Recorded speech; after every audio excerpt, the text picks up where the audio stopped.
Few things feel as good as a 4-goal win away from home against Sardinia. Claudio Ranieri, I'm sorry, but right now, my man, it looks like you're not going to make it out of the relegation zone. But more importantly, Roma, last time I checked, were just 3 points out of fourth position. That's remarkable. The turnaround has been excellent. I'm glad to see you. I'm Wayne Gerard. Whether you are watching this live or recorded, you know what to do. Leave a comment. Let me know your thoughts on this game as we work our way through it. Hey, immediate reaction I was like, I think people are going to get on about the fact that this was Cagliari and they're not doing so well. But big scope of things, Roma gets their third win in a row. Lukaku has scored an incredible amount of goals in just 8 games, 7 goals in 8 games. Belotti is finding the back of the net. There are many good stories about this Roma right now. Let's break them all down. We've got the Mourinho press conference as well. And let me know where you're coming in from today as well. Okay, so we got Vincent in here. Says great win, our man Vincent. He's not at the Stadio Olimpico today, unfortunately, but what can we do? Belotti and Lukaku should be a regular duo. Oh, so right now the report is that Dybala's injury is a knee sprain. I'm gonna guess that's something like 3 to 4 weeks, a sprain, depending on the severity of it. But as Cool brings up here, that's a pretty good. I think it works. I think the both of them actually, when Roma play a certain way and they get the ball up the pitch quickly, that they can work well with one another. A lot of that is dictated by the creativity in the attacking midfield. But if those two can play together and we can get the midfield clicking, I think that the duo, especially, or I should say at least until Dybala gets back, that's a really good look. Alia says, happy Sunday. Hello, my friend. It's been a while since he could make it. Excited. Yeah, what a great win for sure. Um, oh, this is Vincent from New Jersey. I was thinking it was Vincenzo from our WhatsApp group. What's up, Vincent? I wonder where in Jersey you're coming from. Maybe you're close to me in Jersey City. And Cool says, glad that Spinazzola is looking better, but I don't feel like giving Zalewski 0 minutes will help him get back into shape. Yes, he's been poor lately, but Mourinho threw him around in positions, and now the boy is lost. As there are many good storylines to talk about today, one of the not so good ones is, as Cool brings up here, in that Zalewski, what is going to happen with one of Roma's golden boys? Uh, Same. I grew up mostly in Woodbridge, and that is going to be, I think, a problem for Zalewski because it doesn't look like Mourinho is going anywhere until June at this point. More about that later, about that word June. So, so where does Zalewski go from here?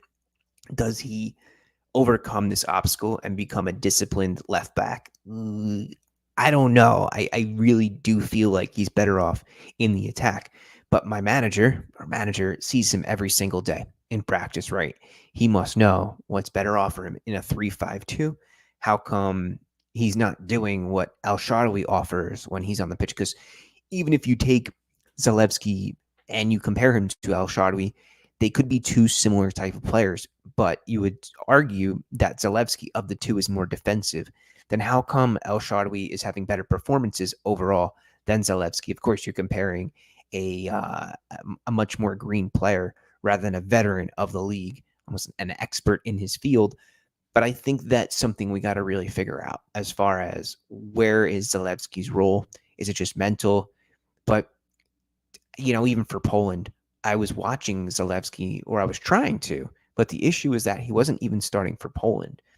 And I forget who his competition was. It may have been Berezzinski, who's a decent player. But the fact that he was also kept out of the tournament to me was like, it's not just a Mourinho problem with him. It's obviously the national team as well. Yeah, he's called up and everything. But where is his best spot? And I think we're still waiting to figure out what's going to happen with Zalewski this season. Is he going to rise above? Is he going to figure it out and play his heart out and learn a new role as best as he can? Or is that his best role and he's just not doing good at it? There's sometimes we have to face these ugly truths. And it's like, I saw Eric Ten Hag today. He said something like, if you can't stand the pressure, then you can't be on this team. I'm not saying that's a mirror comparison to what's going on with Zalewski. I'm just saying that this is the top tier. Roma is competing for the top 4 spots. Is Zalewski a top 10 left back in Serie A or left wing back? I don't think so. I don't think so at this moment. So at that point, he's kind of just a rotational player, and that's how he's being used. The first thing that I want to head into here is going to be just the setup. So let's take a look at those starting lineups. I'm going to take your screen, minimize myself, and present. Where do we go? Share screen. Sometimes this takes me a second. And there we go, my friends. So we've got the opener with Awar, who gets that nice little dink from Spinazzola, makes it 1-0. And previous to that, Cagliari, they start strong. They looked okay. I won't take too much away from them. I thought the manager had them in a good spot until that goal. And then Lukaku gets his first goal, another smart pass, and then the cross, right? That was the cross from Karsdorp. That was the second goal, which was very good. And the third one from Lukaku was great play in front of net, cool finish. And Belotti then gets on the score sheet with which was almost like a carbon copy of his first offside goal.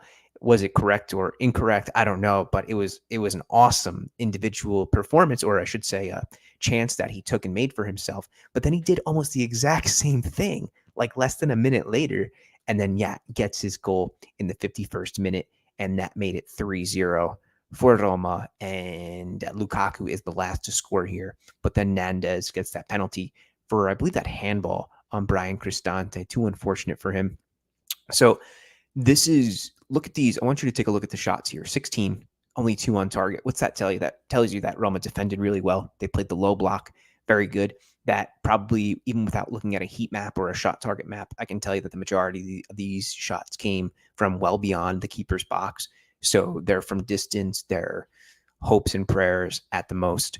Roma, 11 shots. 5 of those are on target. Very good. The possession is less than 45%. 42% is low, even for Roma. They're 360 passes. You see the ball that much. A bunch of fouls by Cagliari, a bunch of yellow cards as the game erupted. And who was it, if you can remind me, who made that foul on Dybala? Because I was at a family party, so at times I was stepping away from the computer screen to see what was going on. But I did see it on Twitter, and it looked like a really nasty foul against Dybala. So as we were talking, as soon as this live stream started, I said that Roma were 3 points out of 4th. Well, now that has actually extended to 6 points with Fiorentina's win over Napoli. Will Fiorentina continue to be a top 4 team? No, not for sure not. I don't think they have the quality overall to be there, but they can definitely fight for 5th and 6th. I can see them getting up there. But Juventus also 17. They've been in decent form, especially without European play. They're nice and rested. Atalanta take the L away to Lazio at the Stadio Olimpico, and Lazio actually are under Roma. So 2 losses out of their last 5. And as we scroll down, it's the usual candidates, my friends. Cagliari, Salernitana. Well, I shouldn't say that. Salernitana has had a major investment. Paulo Sousa looks like he's about to be canned. And we could see their 4 losses out of their last 5. That's not good enough. I don't know any coach who's able to withstand that type of track record. Empoli, to me, are the worst team in the league. Udinese, stink. Verona, nothing great. Genoa, though, I think they're definitely going to be safe. I like that team a lot. I just want to see how they did. Yeah, they did lose against Milan with Pulisic scoring so late and Giroud playing in net. But as we look at this lineup, I mean, it was the same player, Albert, who terrorized Roma on the flank. He's a player I would love to see actually join the club. 26 years old, had a great season last year in Serie B. Where is he? Is he under Haps? No, that's not him. Maybe he didn't start. But anyway, you know who I'm talking about. He's the low sock baller, as they like to call him. But, starting lineup for Roma against Cagliari. Let's go back a second here. And we see Cristante. He's going to be in the center of defense again. Emergency center back. Has a good game until that handball. That stinks for him. Indica, I thought, was much better than in games past. He's grown, I think, step by step and he's starting to find his confidence. I think that's a great thing. Gianluca Mancini, for the umpteenth time, gets the start. I was wondering in my head maybe that there was a chance that Rui Patricio would be replaced by Svilar, but Mourinho goes with his Portuguese keeper. Center midfielder Paredes does a good job, and he has also grown a little bit, I think, over the past 2 games. Now, look, is Cagliari this beast of a team? No, it's one where Paredes can manipulate them. I want to see how he plays against a big team, against a really good team. Awar gets the start, and of course the goal, and I was glad to see him in there. Bove with the third start in succession. Karsdorp as well, securing that spot at right back as Mourinho's number one. On the left, Spinazzola ahead of El Shaarawy, ahead of Zalewski, and of course, what are we calling them? Lubala? Is that the name? Lukaku Dybala together. But probably after the break, that won't be the case. We're probably going to see Belotti with Lukaku, given the injury for our little Paolo. Unfortunate. The substitutes here were Belotti, who gets his goal. Selig, good to see him back in the fold. Christensen also, so 2 right backs thrown in. Pagano. So Pagano gets playing time over Zalewski, over El Shaarawy, over Joao Costa, who we haven't seen yet. Asmoon still hasn't touched much of the field yet. He's gotten a few minutes lately, but I think he's going to be more of a Europa League player, to be honest with you. Any familiar names at Cagliari? Alberto de Dosena, who's getting up there in age. Radunovic, I guess. Shomurodov, of course, and Pavoletti. Pavoletti, a good striker, probably, almost a decade ago at this point. And Eldor there as well. So he can't even get a sniff at a starter with a club that's in the relegation zone. What does that tell you about Eldor and how managers see him? But instead, for Cagliari, there are a few familiar names. Nahita Nandez, who was rumored to join the club about 3 years ago. Petagna. Anybody else? Scuffet. Prati, I guess. Not big names. Anyway, all right, back to the stats for a second. And any news that we need to know? No, sometimes they throw in some really cool stats, but maybe that's just, here we go, the insights. So heading into this, Cagliari just 2 points in their first 30 games. Lukaku scored 5 goals in his first 6 appearances. That is now 7 goals in his first, I believe it's 7 in his first 8 in total, or 7 out of 7 Serie A appearances. One of those, doesn't matter. Only Batistuta did better, 8 games in his first 6 games, 8 goals in his first 6 games with the team. And Belotti actually has a great record against Cagliari. He's been involved in the most goals in Serie A. It's been with him 13 involvements, 8 goals, and 5 assists. That's now 9 goals and 5 assists. So he loves to take on Cagliari and really do them in. Okay, let's take a short pause and look at the comments real quick and see what's coming on in. We've got Timbone here. Says Tammy would have hit the post on Lukaku's first goal. Aw, poor Tammy. Don't we miss him just a little bit? I do. Even if the strikers are doing good, I miss seeing Tammy out there. Vincent says Roma's defense has been stepping up. I feel like Indica is getting more and more comfortable, for sure. I'm not sure if that comment came before or after I mentioned it, but I didn't see it. So good to see that we're both on the same page there. Ali says maybe it's a premature statement, but I think our tactical staff and players have showed immense character by believing in the cause and one another while being under pressure from media and whatnot. There's been so much pressure and the circus that is Roman media surrounding the club, and I was going to say whispers for a second, not whispers, but so much more than that, where you see Corriere dello Sport making these reports, and then it goes on IFTV, and then it hits the mainstream English, Italian soccer media, and it becomes this major thing. And it's like, the players read this stuff. They're privy to what's going on in the news cycles on social media. You think they're not scrolling on Twitter and Instagram at the end of the day? Of course they are. And they follow these big outlets. So it's unnerving when things come out. I'm not blaming IFTV at all. That's what they do. They take the leading headlines and they report it. It's the news, right? But who's making the news? It's Corriere dello Sport. Why are they putting out these rumors? I don't know. It's ridiculous, the fact that major newspapers like just spread lies like this about Mourinho. Like, I don't know, find something else to do, my friend. But back to Ali's point, yeah, under immense pressure, and manager shows up, puts in the hard work, says he's been at Trigoria all the time. The players do it. Good stuff. Alex Asante says, we saw Olivier Giroud as goalkeeper for Milan, and he saved them. Zelinski should find himself. Zalewski, I think you mean. Let's leave Jose out of it. Brian has played everywhere, and he is happy. Timur says, God bless you all, and a nice win. I am all. Be nice and polite. Yeah, true. Catch you later. Good stuff. Okay. Katka says, good game. I feel like we will be playing Champions League next season. That is the hope. Why do I hope it? Well, for the obvious reason that Roma can then go fight for something super serious. Second, you know what it's about. It's about money. What is money?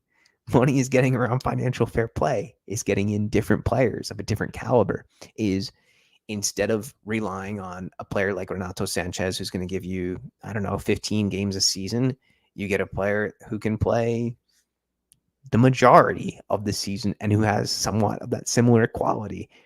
I'm not hating on Renato. He's actually one of my favorite players, but you know what I'm trying to say here. What is the nature of Paulo's injury? Looks like a knee sprain. So I think at the least 3 weeks. Roma's not back in action until the 21st. That is 21 minus 8. What is that? Any 11? What is that? Sorry, you can see how good I am at math on my feet. 21 minus 8 is 13. So 13 days Roma will play. Hopefully he's better by then. And 2 weeks, you figure hopefully, but with a knee sprain, you should probably give it 3 to 4 weeks depending on the severity. Who doesn't love the Gallo, Velotti? I know this was you at home. I know you were like, yeah, going crazy when he scored. I was. No. A little bit. Mariam Ali says, Belotti and Lukaku, great duo. I wish they will play often together. Hopefully bench will teach Zalewski to improve his performance. It's about teaching him to improve his performance, right? There's going to be that point where you're a young player. You're 21, 22 years old. You get comfortable. You think it's always going to come to you. But you realize that you are going to have to now put in the extra work to prove yourself week in and week out. And it goes from being you get this reputation as being this up and coming player, and anything you do is good and positive, and you get that extra time.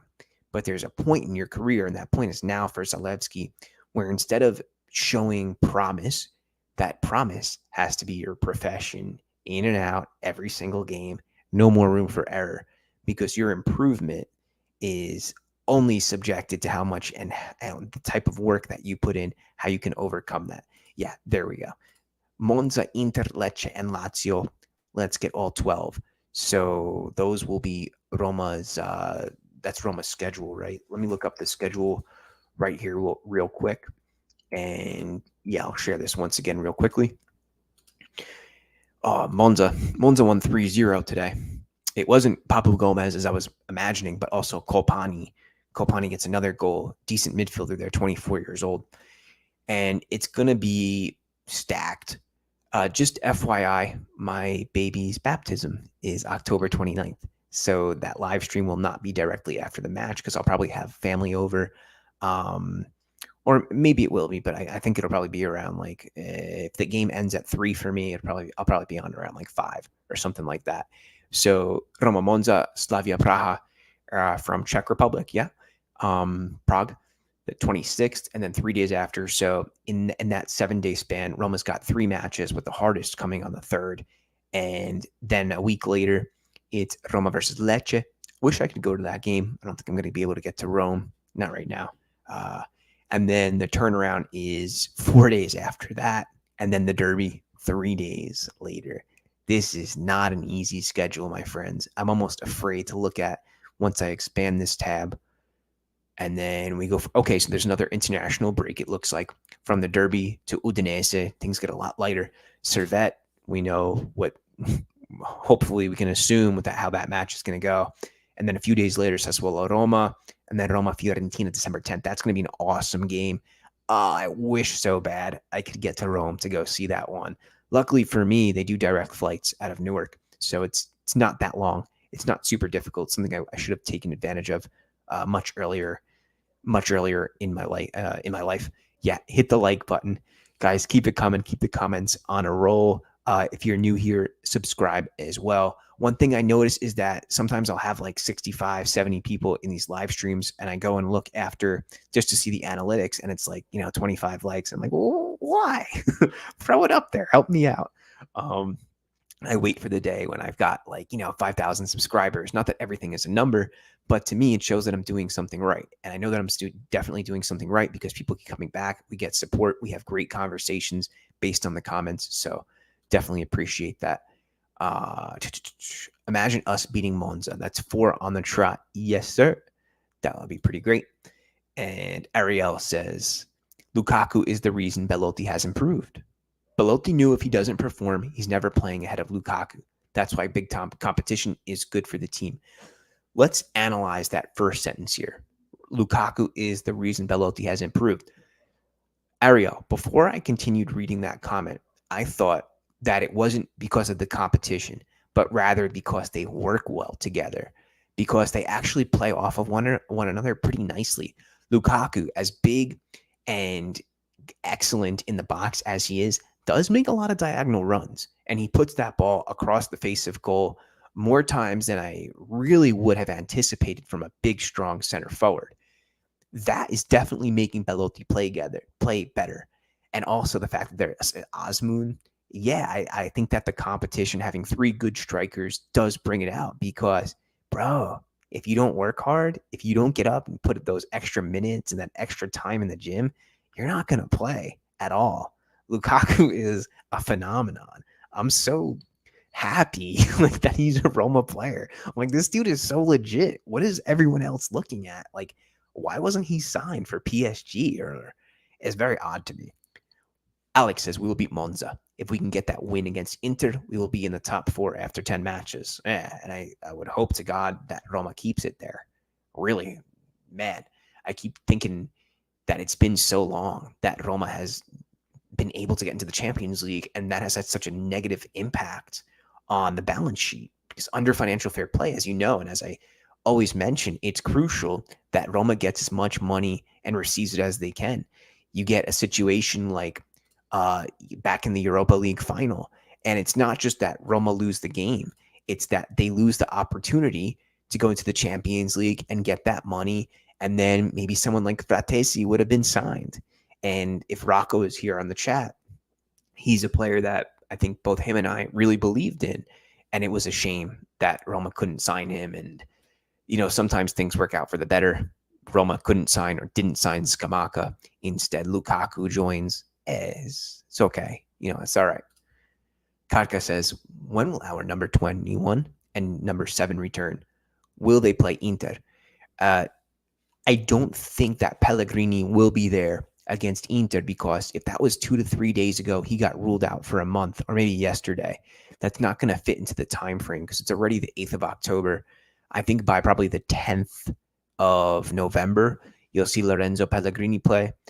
I wonder, too, if the team starts playing really good and you got Awar in there and he's doing his thing, if Pellegrini comes back fit, or when he does come back, does he go straight back into the starting lineup? That's something, I think, a space that we really need to watch. Uche says Belotti had a great preseason. He started scoring before Lukaku came. He scored 2 goals on the opening weekend. That's a really good point that Uche brings up here, is that even those friendlies, Belotti started to look really good. So maybe it's a hurdle, something that he had going on in his head. Maybe it was adjusting to Rome. Maybe it was getting used to Mourinho tactics. It was not being a number 1. It's difficult, and I can speak from this personally. When you go from being the number 1, the captain, like Belotti was for Torino, and all of a sudden you're just in the mix, it's difficult sometimes to overcome that, especially if you're not used to doing that. We got an interesting shout here from Ali's, who says, according to a Roma press article, Roma's injuries dropped by 45% since Mourinho's appointment. Crazy to think how our injury crisis could actually be worse under a less experienced manager. I mean, the ACL tears are just like baffling. And I think a lot of that comes from the pitch because the Stadio Olimpico is, 1, antiquated. It's really old. But 2, and really the most important thing here, is that pitch gets shared by another club and also the Italian rugby team. What the heck does a rugby team have any business. The toll that takes on the grass from those soft studs ruins it, and that's when you get ankle rolls. That's when you get injuries because your foot doesn't it doesn't hit the ground all at the same level. So that's why I think you have seen a lot of those ACL tears in the past. Okay. And Ariel says, I've said this before. No team, including City, can lose their creative players and then perform well. Pellegrini, Alvar, Sanchez, and Dybala cannot play 3 games in a row. Yeah, what would City look like if you took away Phil Foden, right? Or De Bruyne? And I think statistically they lose when De Bruyne doesn't play. So there we go. I think Zalewski needs to find his strength, improve on it, Chifu says, just like Bove, who has realized that he will not do the fancy stuff, but he will run around and be a nuisance to the opponents. Yeah, maybe Bove could get away with that in like Serie B, but at the top level, he's more of a utility number 8, not like a Gerrard, the number 8, where he was a bit more creative. Bove has this more utility about him, a true box-to-box midfielder. I was thinking about this a couple days ago. When he first started getting serious time, I was like, oh, this is great. He's going to be like De Rossi, like a number 6. But to me, he's much more of a number 8. So, yeah, that's the issue with Zalewski. Vit Junkie says, we are a different team with Lukaku leading the line and demanding players to cover/press. He's the new Matic. Yeah, kind of, in like a philosophical sense, in the way that he makes the team play better, that when he's not there, it's radically different. Yeah. I could see that. And Dashi says, bow down to the rooster, bow down. HH is here. He says, hello. Yeah, man. So 3 to 4 weeks, probably. Knee sprain. No, I don't think that's true. I'm going to get confirmation of that right now. That better not be the case. I've got nothing like that as far as an ACL. Typically with the ACL, like players know immediately as that happened. But if you got a link to that, Dashi, send it to me if you could, please, in the comments. But I don't have anything like that coming up, not on Twitter or any other sources. So it just says limps off in tears. But I think Roma Press reported 3 hours ago that it was a knee sprain. So I'm assuming that they did the MRI immediately. Most likely. Yeah. So Sky Sports reporting that it was a sprain in his left knee, and he's going to go over more tests in the coming days. And I'm just looking at this a little bit more. And yeah, nothing on the ACL just yet. So pray that that's not the case, my friends. Mourinho, Ushi says, Mourinho prioritized injury prevention regimen when he first came. We're doing better injury-wise.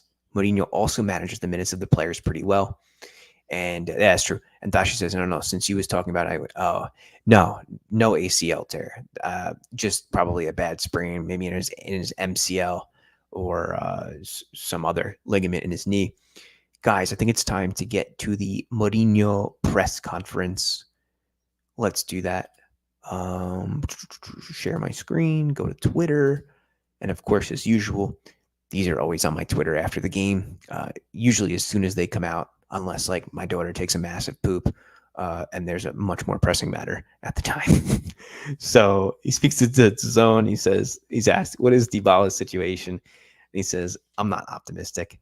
I always trust the players, and if he isn't optimistic, I'm not either.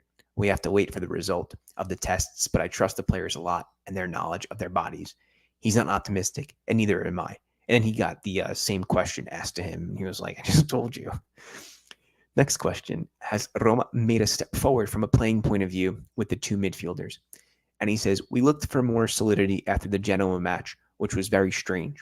We wasted a lot of time analyzing that match, and we thought that we are not a very fast and intense team in midfield. Beyond Renato, also losing Cristante, so it was important to find that solidity. I think it's difficult tactically when you don't have fast midfielders in any type of setup. Forget about like a tiki-taka, but even in a low block counter-attacking type of team, you need guys who could move. Because if you can't move quickly, how do you counterattack? Right? He continues this answer saying, with the 2 laterals, there's always one in support. We tried to find more. He means the double pivots. He said, we tried to find more balance, and we did. We didn't suffer on the counter or in the open field. With the ball, when Paolo's on the pitch, his area is on the right, and Pellegrini and Alvar more on the left. Today was tough for us because I only had the kids on the bench in midfield. After the 3 yellows in the first half, it was tough. The play couldn't be a transition game with a turnover, so we tried to find more balance. How do things feel around you? So he gets asking this question like, what's the environment like right now? Due to the past, since the Genoa game, since the start of the season was so poor. And he says, I work with the players and staff every day, the warehouse guys, the medical department, my staff, the analysts. We work there in a bubble. We are in Trigoria every day and every minute. This bubble in our working group, we only thought about winning game after game. We don't think about anything else. I'm someone who lives very isolated. I don't have much of a social life. I don't go to clubs and restaurants. Shame for Mourinho. You should go get some cacio e pepe. I says I'm very calm. I live a little isolated from the noise outside. I don't think about anything. I'm not a kid. I know perfectly well what I want for myself. I'm happy with the victory, not so much with the 11 points in these first games. We had to do more. We're not very far from the places we want. We won 3 games in a row after Genoa. It's a shame that people leave for the national team. Surely we'll lose Paulo for enough time, but let's see if we can recover the other 4 who are out. We're in difficulty. We finished this match with Bove, Salik, and Pagano in midfield. Oh, Salik came in as a midfielder. I didn't realize that. It says, I'm happy with the boys. And the last question here, this is significantly shorter than what we are used to with these Mourinho pressers. And he says, he's asked, he says, will you be isolated from what's going on here? And how does a coach accept such positions from the club? He says, I don't know what you're talking about. I had the contract until the 30th of June. I know what I want, which is to give everything to Roma. No problem with me. Today I'm happy. Roma won, and that's why I'm here. I want to help them get the results that we want. So, is Mourinho going to leave, guys? I want to ask you that. Is Mourinho going to leave the club June 30th? I get the feeling like that's going to be reality. I just feel like he's going to get a big offer from Saudi Arabia. I think that he's probably going to get something like 30 million, 40 million a year, like life-changing money, not just for him. I mean, Mourinho is a multimillionaire, but you think of his kids. I know he's got a daughter in her jewelry business. So we'll see. I read a name today, which Igor Tudor to take over, perhaps, or that Roma had at least made contact with him. I'm like, for what? For staff? Like for coach Igor Tudor? I don't know, man. That seems a little insane to me. By the way, guys, I know that there's a rotation of people who've been here. We're just around 30 people alive. Remember to subscribe, throw a like in as well, and I really appreciate that as well. Where I can also take a look at some here. I'm just reading some of the comments. We can also take a look at what Lukaku had to say after the match with Big Rom and his thoughts. So let us go over there. Okay. Lukaku says, this is from Football Italia, now has 7 goals in just 8 official games wearing the Roma jersey since his loan move from Chelsea. This is the question. Is this Lukaku's Roma? He says, no, Roma is Roma. As I said earlier, we are a team and we need to improve. We are in a difficult position, but we want to do better for the fans, the city, the whole group of people behind us. I'm a pro. I worked over the summer when asked about his form. Lots of people talked about me, but I do my talking on the field. I am happy with how things are going and want to continue like this. Then about Dybala, he says, I've had the fortune of playing alongside some great players in Italy. Dybala has helped me a lot. He is the most important player in the squad, and we hope he recovers as soon as possible. And then about his relationship with Mourinho, and he says, I have always had a special rapport with the coach. He knows my family and my kids. He has faith in me, and I have faith in him. However, he is also tough with me, the way other coaches were in the past. It is the only way I can improve as a player. Yeah. You ever have a coach who is just tough on you? There's got to be a balance. And it's tough as a player when you just have a coach who's only tough. But if you have a coach who's tough and treats you like a father and brings you and nurtures you, then when he's tough on you, you fight like heck for him. You really do fight. And those are the managers who bring out the best in you. Me personally, I think I'm a little soft on my boys. As a coach, I think I have always, in me, I feel bad about like getting on them too hard, but that's what the best managers do. They're not afraid to take that risk on those relationships and say what really needs to be said. And it's refreshing to hear that from Lukaku, who says manager's hard on me. But you know that in reality, that this is a tight knit group. You could see it from the way that they celebrate, the way they get along with each other, the way they fight for one another. When it's a player who plays every single match like Lukaku or Dybala, or it's one who gets fringe minutes and they all fight equally as well. Was this the case 2 weeks ago? I don't think so, but it seems like there's something a little bit different going on at the moment. Okay. Just looking at some comments here, I think we can look back to them now. Ioannis is here. Oh, I forgot to put the in our WhatsApp group. No, I did. I put the link, right? He says, "Hey Wayne, I feel like Lukaku's presence really jolts some energy into the rest of his teammates. Belotti looks energized. Paredes seems more comfortable in his role too." And I 100% agree. I think having that center forward, which takes the weight off of Paredes, does give him a lot, not a lot more space, but a lot less pressure in the way that McAllister and DePaul took the pressure off of Paredes and Messi, of course, right? Where he was a bit more free and can play those simple passes or the occasional big ball. I always wonder, like, what is Paredes? Is he a Gattuso? Is he like somebody who tries to emulate Pirlo? I'm still trying to figure him out. To me, he's like this guy who plays the simple ball, comes up with an occasional tackle, can dispossess here and there, makes a stupid foul every now and then. So he's a little tougher for me to like truly say this is what Paredes is. But to Ioannis's point, that's for sure, is the situation is that Lukaku makes everybody around him play better. And then we've got Ali agreeing with one of the previous comments, says, "I think Mourinho minimizes the amount of training time players get without the ball on their feet because apparently that causes a lot of injuries in training." And Ioannis also says, "Servette and Kairi aren't huge competition, but these high-scoring games help the team get some confidence and momentum." Yes, yes, yes, for sure. And it's people often discount these as being like, "Oh yeah, but they stink." Servette is nothing, Kairi is nothing. Okay, but what if you lost? What if you drew? What if the game didn't happen at all? Is it not better to go in and get 8 goals in 2 matches against whatever team and just get your boys firing, get them confident in front of net? I think that's the real prize that you get from these less competition games. You also allow the team to get used to each other tactically, build a little bit more chemistry. So it's a good thing. And it also takes a bit of pressure off of the coach and away from the players. Vincent says he wants Vincenzo Italiano next. And Italiano now has his boys in 4th place.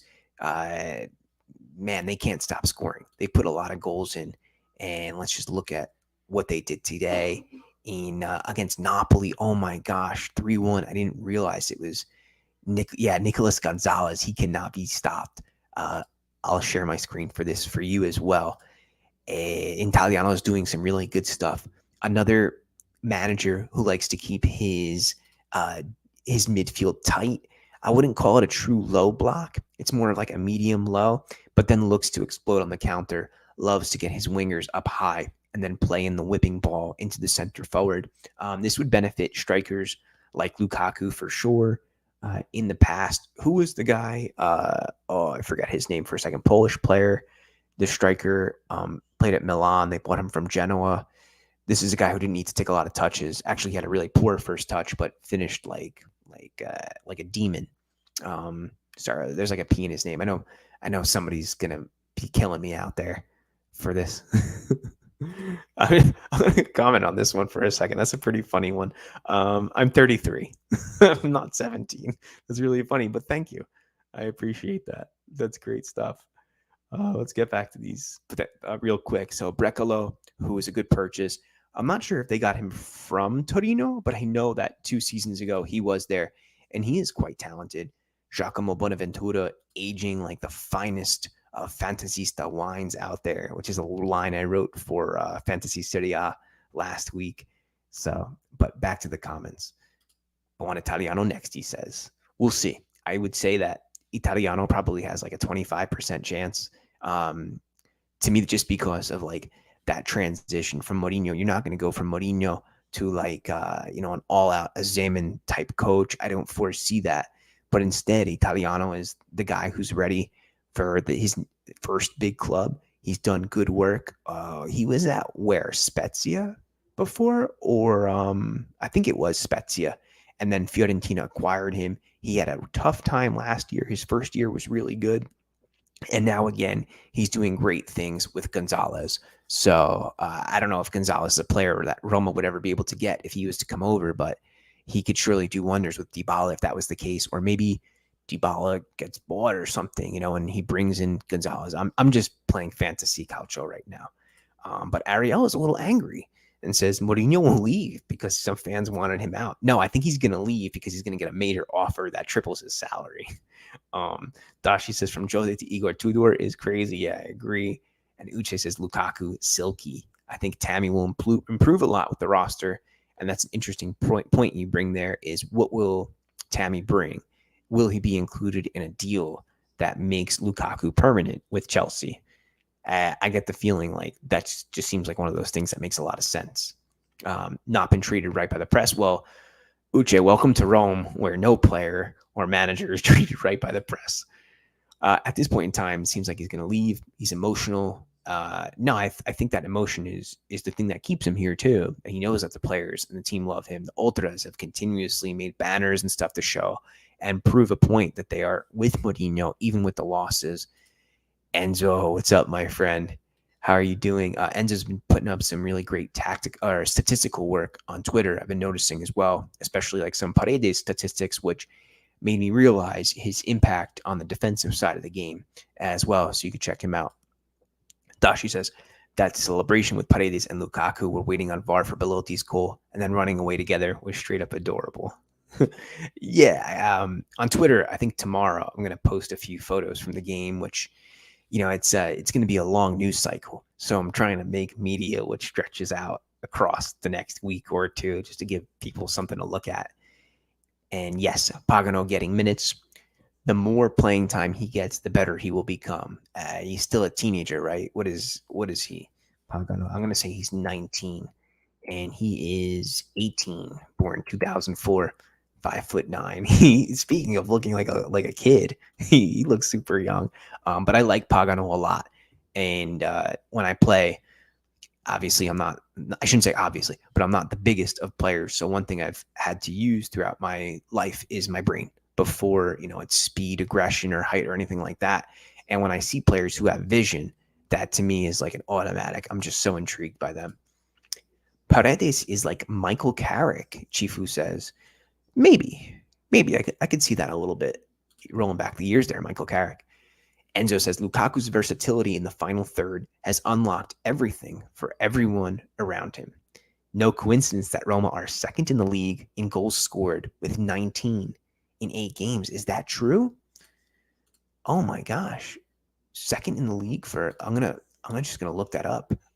Goals for, that's the word I'm looking for here. 18 Fiorentina, 21 Inter, 19 Roma. Wow. 19 goals for. That's definitely a top stat of the day. Mariam Mizur says, by the way, in January, we will miss Awar and Ndika due to the African Cup of Nations, right? And what are we going to do if we have injuries again? I don't know. Yep, Piatek. That was the guy I'm looking for. Thank you. But back to this question here. What's Roma going to do if there's injuries? Well, I don't know. Maybe by then Pagano will be good and he could step in as a starter when needed. But seriously, without Ndika, maybe Kambula will be back by then. Like, maybe somebody gets acquired on a short loan. Llorente, hopefully Smalling is back. You got Mancini, right? Barring no injuries. And Cristante, emergency center back. But if there is an injury, at least it is the winter, and Roma can make some moves. But for Awar, Pellegrini, that's the automatic there, the creative guy. So Dashi says, knowing the way we are troubled times might come back sooner than later. I still want Jose and nobody else. I'm still going to criticize him when it's due, but to be honest, who else if not him? Nobody right now. There, of course, is the big name that keeps getting mentioned, not just for next year, but also right now, and that's Conte. The media has been pushing this one quite a bit. For me, I wouldn't mind seeing Spalletti come back. My buddy Patrick who I used years and years ago. We had a Roma podcast that him and I did. And this is like when the software was new and we would record things 3 times in a row because it would get canceled. He mentioned Gallardo, I think from Boca Juniors to me. And that's an interesting shout as well. So Ali says, Wayne, I'd like to hear your insight on the new sponsor, not just financially, but the controversy surrounding it. I know the ex-mayor of Roma, Lotito, and others made comments I thought that are unfair. I think they're jealous. Lotito will always throw shade on Roma at any opportunity, whether it's a sponsor, a player, a coach, the way that they handle the media, the way that their moderator used to speak on Twitter. He just wants to make Lazio look like the number one team in Rome, and that's simply not the case. They got lucky today with Vecino. That was a pretty good game, that I should mention. But the controversy surrounding it is, what are you going to do when money speaks? And when your primary issue is your club's bottom line, are you in a position to play morality and say, and take these big stances? And I don't want to make it a what about the United States or whatever, or any other country. I'm using the United States because I'm American, not to, use any other country's name here. So I think that Roma were not in a position, and this is probably the best deal that they got, and it's simply business. I don't think it's anything beyond that. If Saudi Arabia is moving into sport, it's legitimate. They're not just looking to play fair; they're looking to take over, and we can see that even in Serie A, even in England, guys taking some of the top talent there. Was it Ruben Neves or Douglas or Louise, right? From West Ham. Some of you know better than me. So players who are at the top of their game in England, in the strongest league in the world, even being taken away from them, let alone Serie A. So Saudi Arabia is taking over, and I don't know if any club or entity, sports financial entity, is going to have the power to say no and take that moral stand. I hope that answers that question. Alex says, Inter struggled to beat Empoli by just a goal. We scored 7, and you were complaining about the position. You can only beat what is in front of you. Yeah, so maybe by position, Alex, you mean the place that Roma is in at the moment? Not sure what you mean here. But yeah, you can only take the game that you have at hand. And that's totally true. Oh, staying healthy, man. Good food, exercise. I don't stop moving. Taking care of my body, whether that's nutrition or doing the things I'm supposed to and not doing the things I'm not supposed to do. Genetics also plays a lot in it. I can thank my mom for that. What else? My wife's trying to get me to use face creams and stuff. I should listen to her. Definitely true. Yeah, but I would say that one thing I'm glad that I can do is I have a job that lets me out at no later than 3 p.m. I get time to exercise. I get, time to not be too stressed. And that's something I really try to, keep doing. And I'm still playing ball. Wit Junkie says, Roma need him, maybe Lukaku, or Mourinho. So it depends on us to make him stay. I never saw him peaceful like this in 20 years. A club would be stupid to miss him after this season. AJ says, I love smart players as well. My best 2 smart players, Guti and Ozil. Wow, Guti. So, you're definitely my age or older with that Guti shout, because he was one of the smarter players in the game. He was part of the Galacticos, but wasn't a Galactico, if that makes sense. He was a more of like a rotational guy, and then became a main guy for Real Madrid. And yeah, Ozil was like a chameleon, right? He kind of looks like one as well, but he could just see things. He could sniff it out and truly make plays. Goddamn Walmart version of Jose. Thoughts on Bove, the sick dog? I really do think that him starting in all 3 of these last 3 matches of Roma's turnaround isn't a coincidence. He offers exactly what this midfield needs. That grit. So Enzo says what that midfield needs. What did they need? They needed speed. They needed grit. They needed someone to get into the thick of things and risk their ankles and not be afraid to rub elbows with the competition. Is it a coincidence? I think not. Can we say it's all Bove?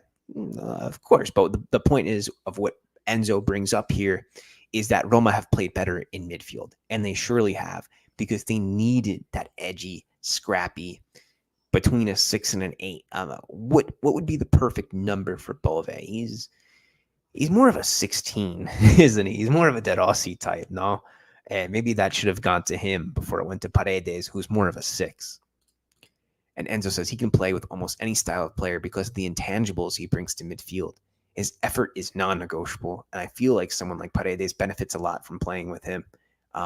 He definitely, as we were mentioning before about Lukaku, does take the pressure off of Paredes for sure, because he'll do a lot of the dirty work. He'll break up the play. He'll run down the attacker, whoever's coming in.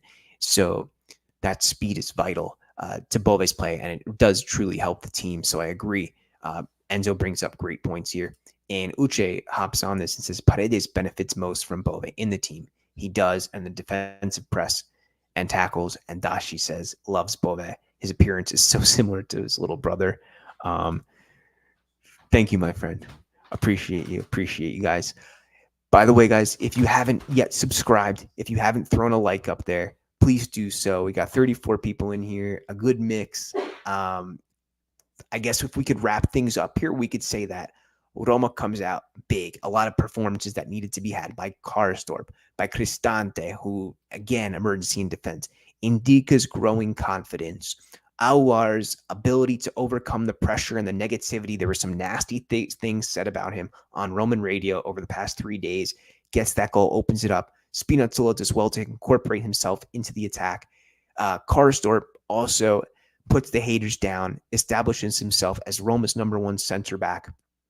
Up top, Dybala, we're all hoping that his injury isn't too serious. The team is undoubtedly, unequivocally different when he plays on the pitch. So much better. And then we've got Lukaku. Lukaku does things by himself, has this ability to take players on, whether it's a tight space. The big man just is one of the most impressive players I've ever had the pleasure of watching. Belotti comes on. The Gallo does well. Gets a goal, another one, which he got like 5 so far, 3 or 5, something, but it's really good. So the players who aren't even starting are giving their all. Mourinho has steadied the ship, instilled confidence. It's 3 wins on the trot. Roma returns to action in 13 days. I will be back sometimes here and there, whether it's recorded or we're going to wrap things up in a live stream. Great performance today. Yes. HA says we're the same age. Yes, Zidane, Figo, and Beckham hard to overshadow or at least get even an inch of the limelight with those names. And Dashi says when the chemistry grows between Smalling and Dika, Mancini, Llorente, this team is going to be trouble for every attack out there. Absolutely. But guys, we're 53 minutes in. I think at this point, if you haven't given a subscription, if you haven't done a like, please do so for me. Send this on Reddit. Send it to your favorite calcio Italian football blogs. Maybe we'll do a roundup. Yeah, that's a good idea. We'll do the Serie A roundup tomorrow or the next day when the fixture ends. I know I said we would do it last week, but things got a little too nutty for me. And help the community grow. Thank you for joining in. If any comments keep coming in, I'll respond to them. And Kafka says, Ndika's a good guy. Hopes he stays fit for the whole season. Me too. Ali says, I'm really proud that this community is always growing. I enjoy the fact that it's always been about promoting quality convos and building a unique community. Yeah, thank you. And I really think that you recognize that and see that, and we kind of feel this as one. So I think we end there. Guys, have a great week. Good luck at work or at school, whatever you're doing. Stay safe, and forza Roma.